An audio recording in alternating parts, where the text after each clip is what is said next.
de Juízes, capítulo 6.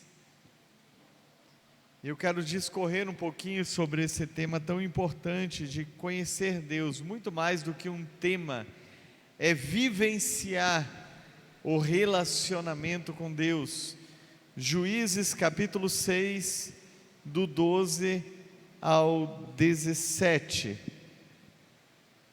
Antes de ler ali, pode deixar o texto. Em Oséias capítulo 6, versículo 3 diz: conheçamos e prossigamos em conhecer ao Senhor.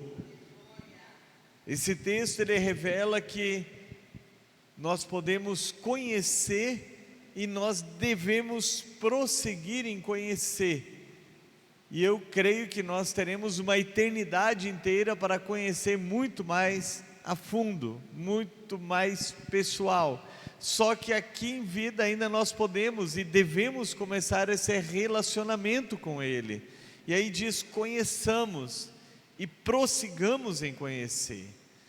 Há pouco mais de 28 anos que eu não conhecia a Antonirete, que não era bispa, que não era minha esposa, que não era minha namorada, não era noiva, não era nada. Minha amiga é essa mesmo que levantou a mão. Levanta aí, o pessoal não te conhece, né? Eu conheci ela, mas eu conheci de uma forma simples, e eu fui conhecendo. Só que hoje, 28 anos de casados, às vezes só um olhar basta e eu sei o que ela está pensando e ela sabe o que eu estou pensando. Não é que se torna onisciente, que onisciente somente Deus, mas o que eu quero dizer que é a vivência, a convivência nos faz conhecer mais intimamente. E Deus, Ele quer que nós o conheçamos dessa forma, quer que tenhamos um íntimo relacionamento. Então por isso que o texto diz: conheçamos e prossigamos em conhecer. Se eu conhecesse ela só naquela época e ficasse só ali, cada um para um canto, eu poderia dizer: eu conheci a Antonirete, eu sei quem ela é membro da Assembleia de Deus, e acabou. Mas hoje eu convivo com ela há mais de 28 anos, e isso é benéfico, é uma bênção. Amo minha esposa. Então o texto diz: conheçamos e prossigamos em conhecer ao Senhor. Então Deus, Ele se revela de uma forma progressiva para nós, e tudo que nós desejamos de conhecimento, no sentido de querer Deus mais, Ele vai se revelar para nossas vidas. Então vamos ler esse texto que está aí no projetor, do 12 em diante.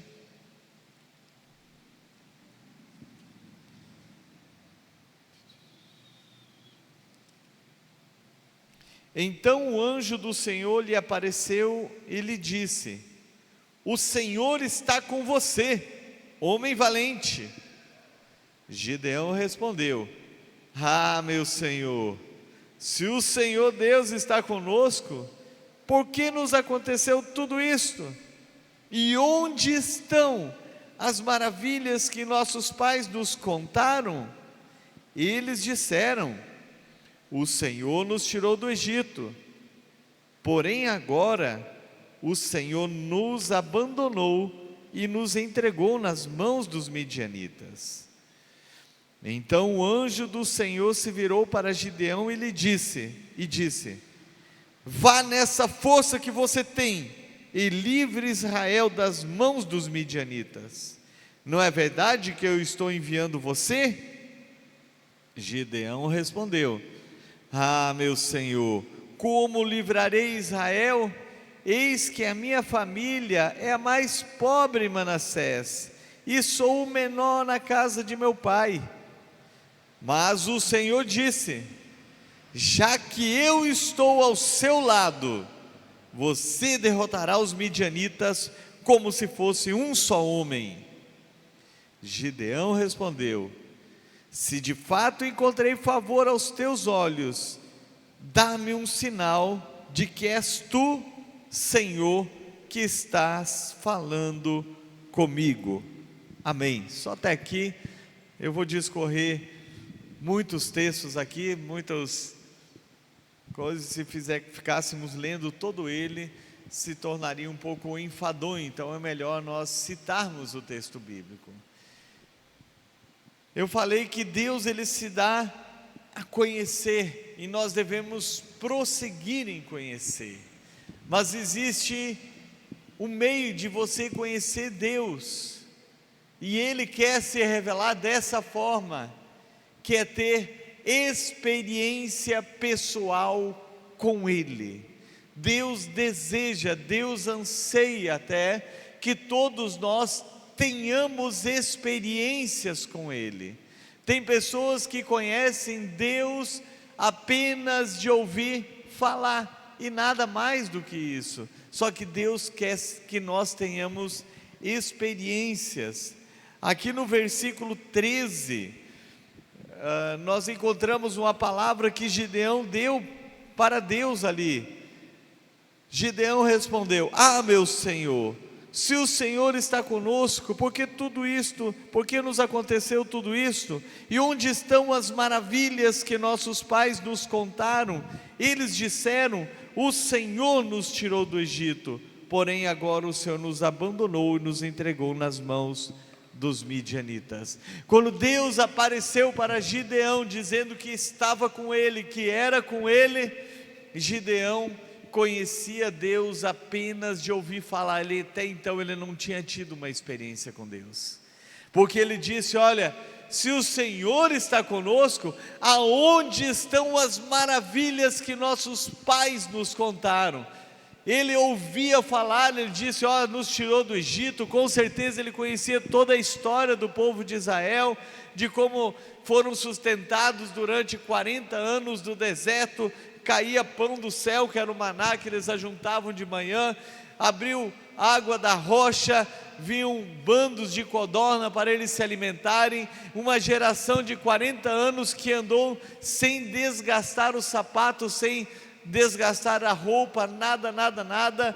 Eles ouvia falar do fogo que tinha durante a noite. Ele ouvia falar que durante o dia tinha uma nuvem para protegê-los do sol. Ele ouviu falar que o povo adentrou na terra prometida, do rio Jordão que abriu, como antes ele tinha ouvido também do Mar Vermelho. Ele tinha ouvido que Josué derrotou a cidade de Jericó, a muralha caiu depois deles marcharem durante 7 dias. Ele ouviu falar, mas ele não vivenciava com Deus, ele não tinha um relacionamento. E muitos não têm um relacionamento, eles dão testemunho do que o outro teve, da experiência que o outro teve, mas Deus, ele quer se relacionar com cada um de nós. Deus, ele quer falar conosco de uma forma íntima, de uma forma pessoal. Ele quer direcionar, ele se revela. Como é gostoso todas as vezes que eu peço uma palavra para o Senhor, e o Espírito Santo traz uma inspiração, ele direciona naquela área. Quantas experiências que nós tivemos de milagres, Deus se manifestando na minha vida, na nossa vida, isso desde o início da minha caminhada cristã, e até hoje Deus se manifesta em situações, em coisas que Deus manda pregar para alguém, prega, aquela pessoa poucos depois parte para a eternidade. Há poucos dias eu estava em Ilhéus, quando nós fomos para lá, e o pastor tinha pedido para dar uma palavra para os líderes, e quando ele pediu isso, o Espírito Santo já tinha dito tudo o que eu ia falar naquele dia. Ele disse: você vai contar as experiências que você tem. E o Espírito Santo, ele me trouxe à memória algumas coisas, quando eu estava ministrando aquela palavra. O Espírito Santo fez-me lembrar dos livros que eu li, das biografias que me inspiraram para ser um evangelista, com o dom que Deus me deu.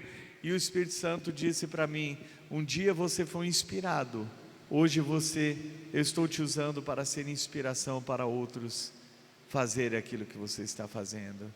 Mas isso não é porque eu sou especial, nada disso. Deus, ele quer se relacionar com cada um, basta nós buscarmos ao Senhor, basta nós buscarmos a presença dele.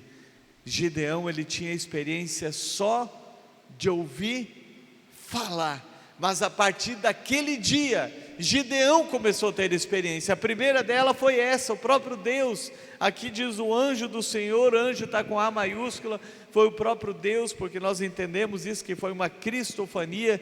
Ele oferece, ele entrega uma oferta, e aquela oferta é aceita por Deus. Então era o próprio Deus se manifestando. Em seguida ele começa a conversar mais com Deus, Deus vai se manifestando, por isso que diz: prossigamos. Aí ele diz: olha, realmente o Senhor está me comissionando, eu vou fazer um teste aqui, eu quero que essa noite pedir para o Senhor para que eu vou deixar um novelo de lã no orvalho, então que de manhã a terra toda esteja encharcado, e o novelo seco, que seria algo impossível, porque o novelo seria encharcado. E Deus ouve a oração dele. Depois ele faz a contraprova, ele diz então que agora o novelo esteja encharcado de água e a terra seca ao redor, e Deus responde ele. Depois ele tem outras e outras e outras experiências. Por quê? Porque ele passou a conhecer Deus pessoalmente. Eu quero dizer para você que Deus quer se manifestar, e se você quiser conhecer Ele, tenha sede, tenha desejo, e Ele vai se manifestar na sua vida. Agora tem outra coisa que nós precisamos fazer. Nós precisamos sempre fazer uma autoanálise, com muita frequência.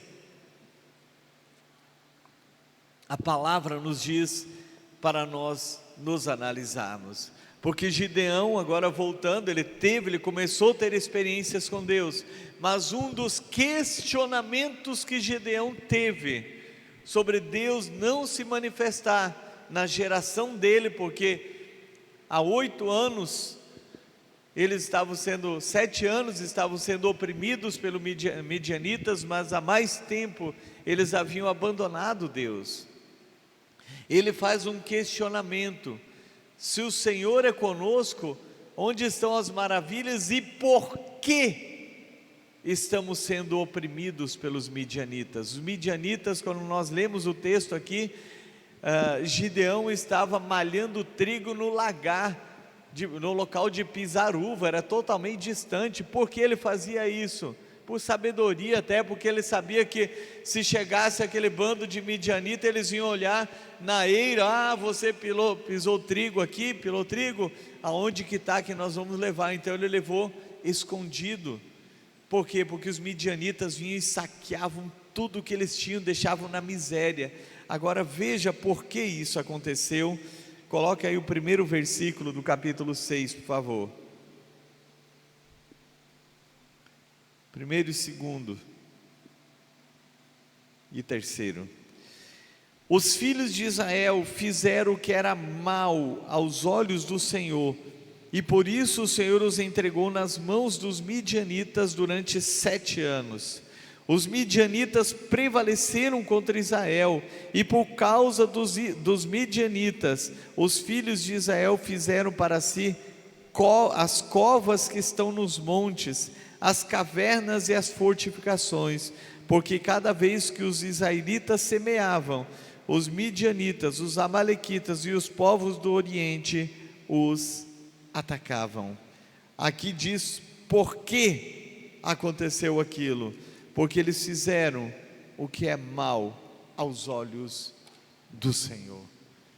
Então, quando nós pecamos de forma voluntária, de forma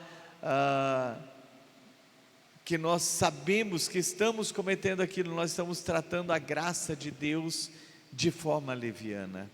Aí Deus permite que situações e circunstâncias venham. Na vida do cristão, existem 2 situações que nós podemos entender: quando há tribulação, quando há angústia, quando há alguma coisa que foge 100% do controle. Ou é provação ou é pecado. A provação é muito simples, porque todos nós somos provados, e o maior exemplo está no livro de Jó, homem íntegro que se desviava do mal, que temia o Senhor, era o mais justo na face da terra, e diz o texto bíblico que Deus permitiu que ele fosse provado. Mas existe a questão que nós entendemos que não é provação, que era o caso de Israel, é que quando nós andamos na prática do pecado, tudo que nós ganhamos vai embora, inimigos se levantam, a miséria pode chegar na nossa porta, N e N situações por causa do pecado. Era o caso deles, tudo que eles plantavam tinham que se esconder. Diz o texto que eles cavaram covas dos montes, cavernas, qualquer coisa para tentar esconder, para poder sustentar, porque o inimigo prevaleceu contra eles. A Bíblia diz que de Deus não se zomba, tudo que o homem plantar ele vai colher. Se deliberadamente andarmos na prática do pecado, já não resta sacrifício pelo pecado, mas uma expectativa ardente de juízo e fogo consumidor. Então nós temos que fazer uma autoanálise. O que está acontecendo na minha vida? Eu estou andando no caminho que agrada ao Senhor, ou eu estou andando deliberadamente na prática do pecado? É uma autoanálise, é a segunda questão que nós levantamos aqui. E por fim, para encerrar essa meditação, essa breve meditação, Deus ele está te chamando para um propósito específico. Ninguém veio à toa aqui na terra. Veja o que diz o versículo 14. Então o Senhor se virou para Gideão e disse: vá nessa força que você tem e livre Israel das mãos dos midianitas. Não é verdade que eu estou te enviando? Deus comissionou Gideão para uma tarefa específica, para um propósito específico. Ele o levantou como juiz, como um líder em Israel, para que ele pudesse cumprir o propósito do Senhor agora, que era trazer a nação ao arrependimento e livrar eles do povo inimigo. E eu quero dizer que Deus faz todas as coisas com um propósito. Você não nasceu à toa, você não nasceu para viver à toa. A nossa vida ela precisa valer a pena. Nós precisamos servir pessoas, servir a Deus. Servir a Deus é servir pessoas. E aí nós vamos cumprir com o propósito que nós temos, cada um dentro do seu dom, cada um dentro do seu talento, mas Deus nos chamou com propósito. Não foi à toa. A vida do homem, que se ele viver só para si mesmo, é a pior de todas, porque nós precisamos nos doar para as pessoas. E para que nós possamos cumprir com o propósito de Deus em nossa vida, a primeira coisa que nós temos que aprender a fazer é morrer. Nós precisamos morrer para nós mesmos. Veja o que diz, coloca na tem a Bíblia Viva aí também? Tem? Coloca aí João capítulo 12, por favor.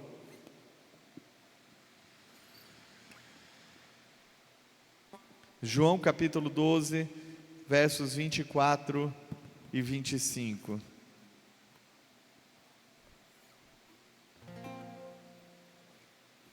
Eu vou ler todos aqui, que é mais rápido que abrir o meu.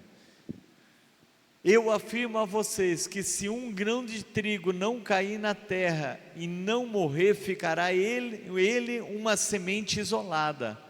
Porém, se morrer, produzirá novos grãos de trigo.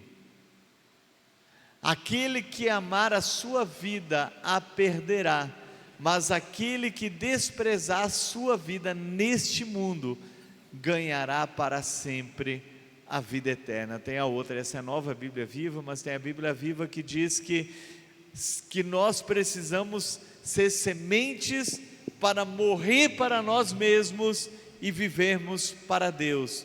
Jesus ele veio, a primeira semente citada aqui, ele diz: eu sou a semente que veio para morrer. Se eu não morrer, eu sou uma semente isolada. Se Jesus não morresse, ele seria apenas uma semente isolada. E se Jesus não quisesse se entregar na cruz, ele estaria vivo até hoje, porque Jesus não pecou, ele não morreria. Aí ele diz: mas se eu morrer, a minha morte produzirá uma grande colheita de vidas. E aí ele passa para o 25, se alguém amar a sua vida, se apegar demasiadamente à sua vida, e não morrer para si mesmo, também é uma semente isolada. E se você for apenas uma semente isolada, você vai chegar ao final da sua vida, você vai fazer uma análise e vai dizer: para que eu vivi? Para que eu vivi neste mundo? Para mim mesmo. Mas quando nós morremos para nós mesmos, a semente morre, ela produz uma abundante safras de vida.